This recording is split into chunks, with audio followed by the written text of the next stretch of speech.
जासूसी की दुनिया में सबसे खतरनाक हथियार बंदूक नहीं होता।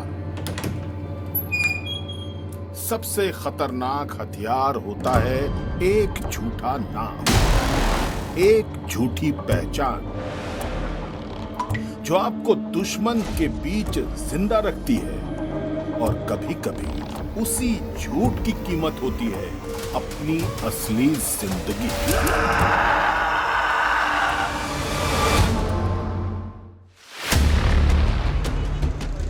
पाकिस्तान की सेना का एक अफसर, जिस पर उसके देश को पूरा भरोसा था। मेजर साकिर, आज रात की मूवमेंट रिपोर्ट तैयार है? जी सर, सब तैयार है।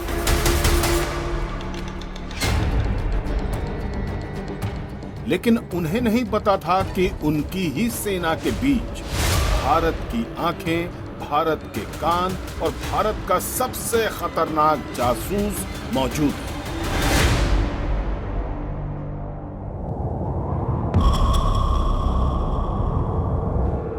वरना तेरा अंत हो जाएगा। मार!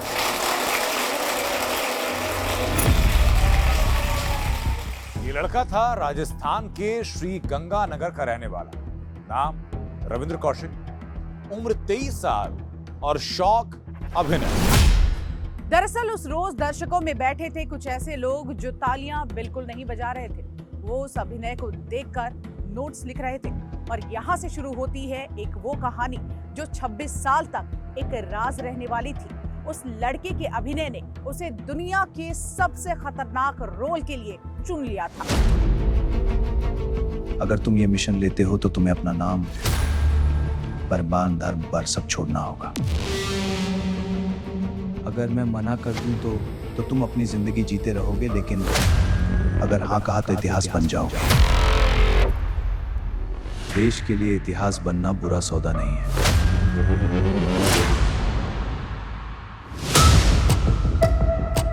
उस दिन रविंद्र कौशिक मर गया और पैदा हुआ एक नया आदमी।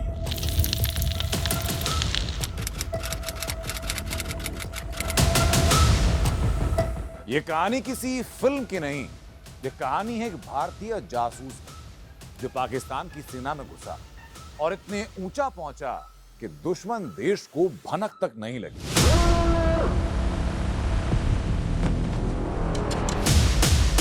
मेजर शाकिर या कहे रविंद्र कौशिक, तुम्हारा गेम ओवर। आखिर कौन था जिसने भारत के सबसे खतरनाक जासूस का राज खोल दिया? आप देख रहे हैं स्पाई में ब्लैक टाइगर की कहानी।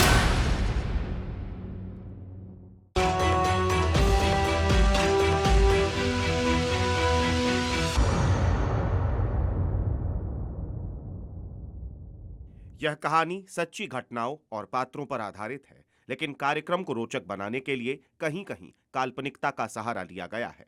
कार्यक्रम का उद्देश्य किसी की भावनाओं को ठेस पहुंचाना नहीं है।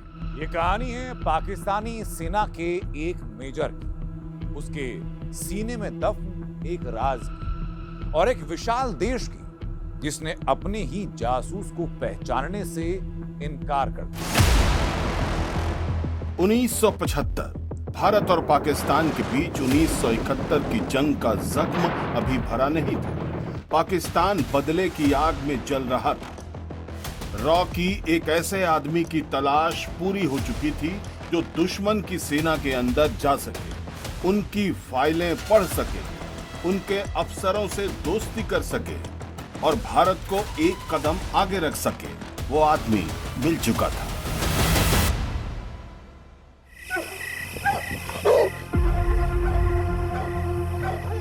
भारत का वो जांबाज अपने देश की सीमा पार कर रहा था, लेकिन ये कोई आम सफर नहीं था।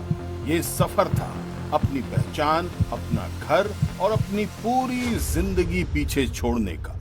आज के बाद रविंद्र कौशिक का कोई अस्तित्व नहीं रहेगा। अब से दुनिया उसे जानेगी नबी अहमद शाकिर के नाम से। उस रात रविंद्र कौशिक ने पीछे मुड़कर नहीं देखा, क्योंकि जासूस पीछे नहीं देखते, लेकिन अगर देखा होता तो शायद वो देख पाता अपनी मां की आंखें। क्या कहना चाह रही थी उसकी मां? रविंद्र ने सरहद पार की, लेकिन पाकिस्तान में घुसना उतनी बड़ी बात नहीं, जितनी बड़ी बात ये कि एक हिंदू लड़का जिसने कभी मस्जिद नहीं देखी, वो पाकिस्तान की सेना में एक बड़ा अफसर बन सकता है।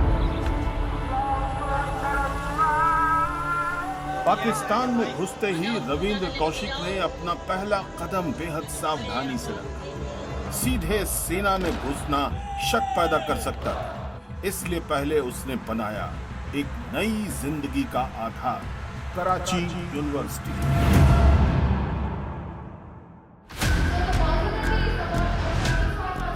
तुम पहले कहाँ रहते थे? इस्लामाबाद, लेकिन कराची ज्यादा जिंदा शहर है।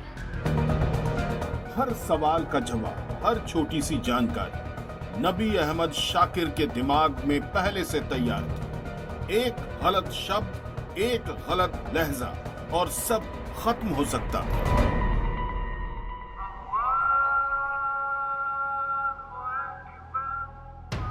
भाषा बदली, लहजा बदला, धर्म बदला, यहां तक कि बदली हुई पहचान पक्की करने के लिए उसका खतना तक कराया गया।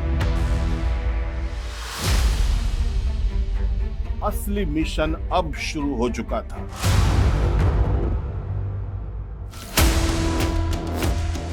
कुछ सालों की पढ़ाई के बाद नबी अहमद शाकिर ने पाकिस्तानी सेना में नौकरी के लिए आवेदन कर दिया।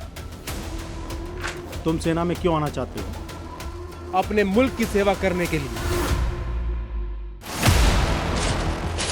और विडंबना देखी, जिस मुल्क की सेवा करने की बात वो कर रहा था, असल में उसी मुल्क की सबसे खतरनाक जासूसी कर रहा था।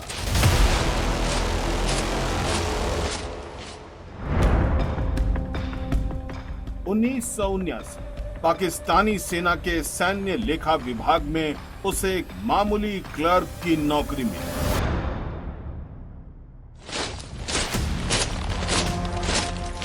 जासूसी का सबसे बड़ा नियम, दुश्मन के इतने करीब हो जाओ कि उसे तुम्हारी परछाई भी अपनी लगने लगे।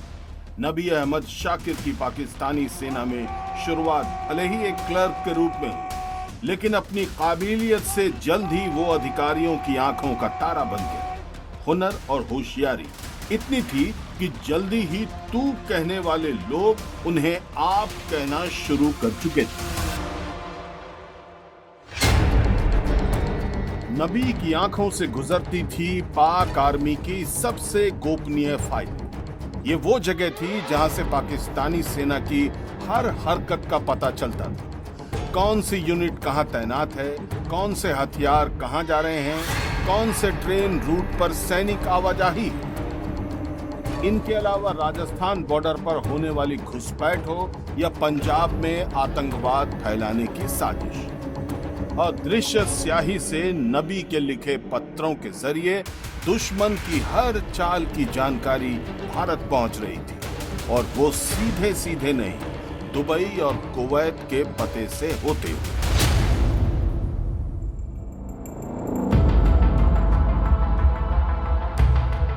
और दिल्ली में जब वो रिपोर्ट पढ़ी जाती तो रॉ के अफसर एक दूसरे को देखते और कहते, अगर ये जानकारी सही है तो पाकिस्तान की पूरी रणनीति हमारे सामने है। ये लड़का तो वाकई कमाल कर रहा है। भारत की खुफिया एजेंसी में एक नाम तेजी से मशहूर होने लगा, ब्लैक टाइगर। लेकिन जरा रुकिए, पहले यह जानिए कि रविंद्र को ब्लैक टाइगर नाम किसने दिया। तत्कालीन प्रधानमंत्री इंदिरा गांधी ने। और जो जानकारी रविंद्र पाकिस्तान में बैठकर भारत में भेज रहे थे, वो इतनी महत्वपूर्ण कि उसकी वजह से, उन्हीं जानकारियों की वजह से 20,000 भारतीय सैनिकों की जान बची थी। लेकिन एक वक्त ऐसा भी आया जब लगा पिक्चर शुरू होने से पहले ही दी एंड। आपके घर का पता, खानदान में कौन कौन है, इस्लामाबाद में कहाँ रहते थे? मेरे वालिद का नाम अहमद शाकिर था। माँ का नाम जुबैदा। हम F7 इलाके में रहते थे। अब बस मैं ही हूँ। पढ़ाई के लिए कराची आ गया। ठीक है, माफ कीजिए तकलीफ के लिए। आईएसआई की पूछताछ और रविंद्र बिना पसीने की एक बूंद गिराए हुए वहां से साफ बाहर निकल गए। अब इसका श्रेय रॉ की ट्रेनिंग को या रविंद्र के अभिनय के हुनर को। नबी अहमद शाकिर का भरोसा बढ़ता गया और धीरे धीरे उनका रुतबा बढ़ा।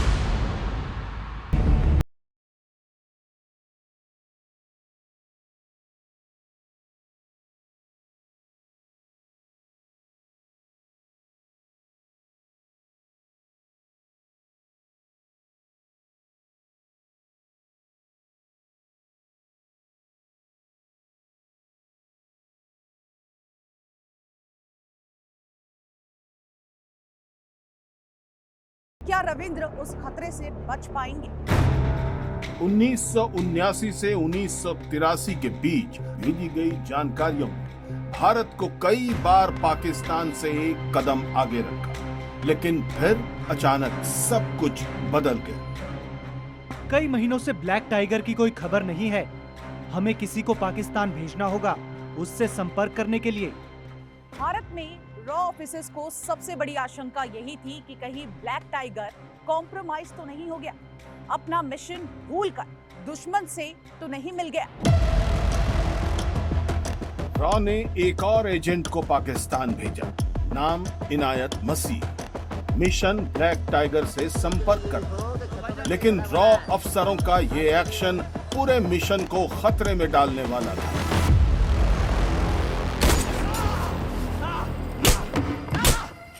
इनायत मसीह पकड़ा गया।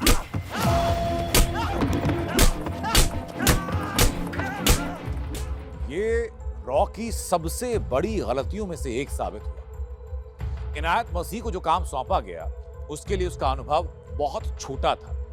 वो टॉर्चर के सामने टूट गया और उसने पाकिस्तान में रह रहे सबसे खतरनाक, भरोसेमंद और कारगर भारतीय जासूस का नाम और पहचान सामने रख दिया। इनायत को एक मोहरे की तरह इस्तेमाल किया गया और उसने रविंद्र को मिलने के लिए पार्क में बुलाया। पार्क में इनायत मसीह और मेजर नबी शाकिर की नजरें मिली। मेजर को तुरंत समझ आ जाता है कि ये एक जाल है। वो मुड़कर भागने की कोशिश करते हैं और तभी एक छोटी सी गलती और खत्म हो गया ब्लैक टाइगर का खेल। मेजर शाकिर या कहे रविंद्र कौशिक, तुम्हारा गेम ओवर।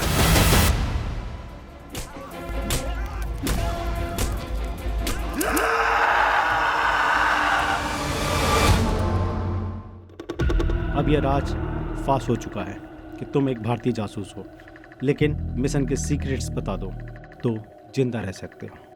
एक जासूस की जीत इसमें नहीं कि वो बच जाए। जीत तो तब है जब उसका राज मरते दम तक जिंदा रहे। 2 साल लगातार टॉर्चर, पूछताछ, धमकी, लालच, लेकिन पाकिस्तान की खुफिया एजेंसियां भारत के इस जासूस से एक शब्द भी नहीं निकलवा सकी।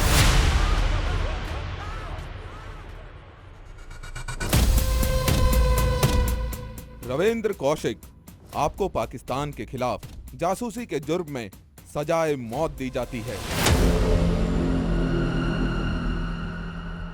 बाद में वो सजा उम्र कैद में बदल दी गई, लेकिन असली सजा तो उन 4 दीवारी के बीच में शुरू हुई जहां जासूस बीमारी और अकेलेपन से टूट रहा था। माँ, मुझे पता है तू मेरा इंतजार कर रही होगी, लेकिन शायद अब मैं कभी वापस ना आ पाऊं। यहाँ की हवा में जहर है और ये जहर मुझे धीरे धीरे खत्म कर रहा है। मुझे दुख अपनी मौत का नहीं है माँ, दुख इस बात का है कि जिस देश के लिए मैंने सब कुछ कुर्बान कर दिया, वहाँ कुर्बानी देने वाले को यही मिलता है। क्या ये मेरा इनाम है? 11 अप्रैल 1952 राजस्थान के श्री गंगानगर में जन्मे इस बच्चे के पिता भारतीय वायुसेना में थे। घर में देशभक्ति की खुशबू थी और बच्चे के अंदर था एक अलग ही जादू। बड़े होने के बाद गैर मुल्क में आज उस बच्चे को मां की याद आई। क्या भारत जैसे बड़े देश के लिए कुर्बानी देने वालों को यही मिलता है? 16 साल की सजा पाकिस्तान की जेल में, सियालकोट, मियांवाली और मुल्तान, गुमनामी और यातनाएं। लेकिन इतिहास गवाह है कि उसने अपने देश का एक भी राज दुश्मन को नहीं दिया। नवंबर 2001 भारत का ब्लैक टाइगर पाकिस्तान की जेल में दम तोड़ गया। बेटा,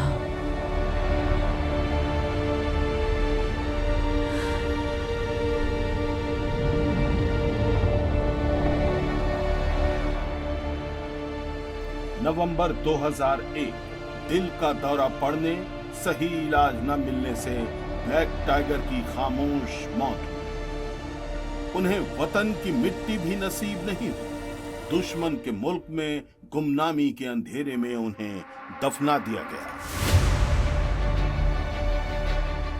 कुछ हीरो ताली नहीं पाते, कुछ हीरो मेडल नहीं पाते, कुछ हीरो इतिहास की किताबों में भी लिखे नहीं जाते। लेकिन जब भी भारत के सबसे बहादुर जासूसों का नाम लिया जाएगा, एक नाम हमेशा सबसे ऊपर होगा, Ravindra Kaushik, the black tiger. जिसने 20,000 भारतीयों की जान बचाई, उसे खुद बचाने के लिए भारत सरकार ने क्या किया? भारत की तत्कालीन सरकार ने उनको कभी स्वीकार नहीं। उनका परिवार गुहार लगाता रहा, लगाता रहा, लगाता रहा। उनकी मां ने चिट्ठियां लिखी जिनका जवाब मिला कि मामले को उठाया जा रहा है। लेकिन रविंद्र के हिस्से में आया इंतजार। रविंद्र इंतजार करते रहे, करते रहे, करते रहे। अपनी मौत से सिर्फ 3 दिन पहले उन्होंने एक और खत लिखा था। उसमें लिखा था, अगर मैं अमेरिकी होता तो 3 दिन में इस जेल से निकल चुका होता। बेटे की शहादत को सरकारी मान्यता मिलते हुए देखे बिना जो 500 रुपए महीना सरकार देती थी, वो भी बंद हो गया। जेम्स बॉन्ड की फिल्मों में हीरो घर लौटता है, जश्न मनाता है, शैंपेन खोलता है। लेकिन असली जासूस दुश्मन की जेल में सड़ता है, बेमौत मरता है और आखिर में देश कह देता है, हम आप हैं कौन? रविंद्र कौशिक को भारत सरकार ने आज तक आधिकारिक मान्यता नहीं दी। उनका परिवार आज भी न्याय का इंतजार कर रहा है। क्या रविंद्र कौशिक को वो सम्मान मिलना चाहिए जिसकी वो हकदार है? आप अपनी राय हमें जरूर बताएं और देखते रहें स्पाई में, हर शनिवार रात 10 बजे। जय हिंद।